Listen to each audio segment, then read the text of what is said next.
बीबी ख़दीजतुल कुबरा सलामुल्लाह अलैहा जो अॼु ॾींहुं आहे, विसाल आहे, छा चवंदा?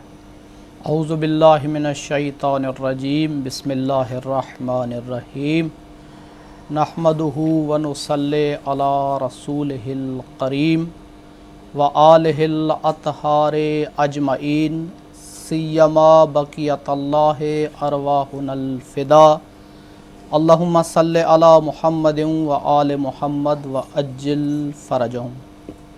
आऊं शुक्रगुज़ार आहियां तव्हांजो जो तव्हां वरी दुबारा मदऊ फ़रमायो ताकि नाज़रीन ताईं हिन मुक़द्दस ॾिहाड़े ऐं अज़ीम ॾिहाड़े जी मुनासिबत सां कुझु अराइज़ पेश करे सघूं।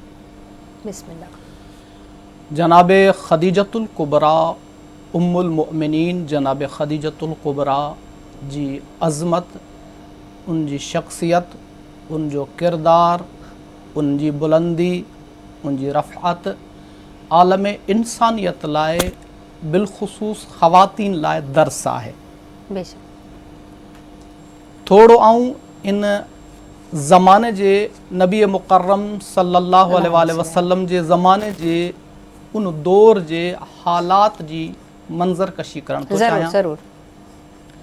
उहे हालात जंहिंखे दौरे जाहिलियत जो ज़मानो अञा मस इख़्तिताम ताईं पहुतो आहे, जी, जंहिं ज़माने में औरत खे नफ़रत जी निगाह सां ॾिठो वेंदो हुयो, जंहिं ज़माने में अगरि कंहिं घर में, कंहिं वेड़े में, कंहिं ख़ानदान में का औरत ॼमी पवे त उन खे नंगो आर ज़िलत ऐं रुसवाई जो सबबु सम्झंदा हुया।